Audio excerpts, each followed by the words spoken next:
Hey guys, welcome back. In this video, I'm going to show you how to hide rows in Excel. Thanks to this, you'll be able to hide information you don't want to share in the table. Let's get started. There are more ways to hide a row or rows in a spreadsheet.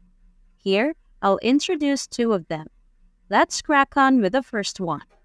First, highlight the row you'd like to hide. This can be done through a click on the bar of numbers, selecting the relevant row.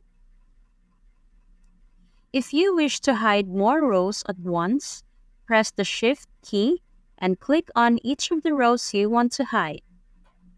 If the rows you want to hide are not consecutive, which means they do not lie next to each other, use the Control key instead of Shift.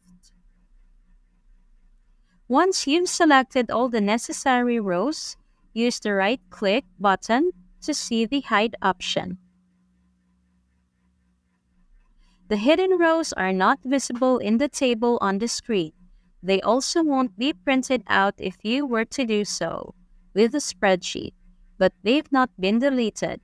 You can unhide them anytime. Alright, let's undo the changes now and have a look at the other way to hide rows too. Select the rows again, this time by dragging. Then go to the Home tab, Cells section. Use the Format button to get to the Format menu.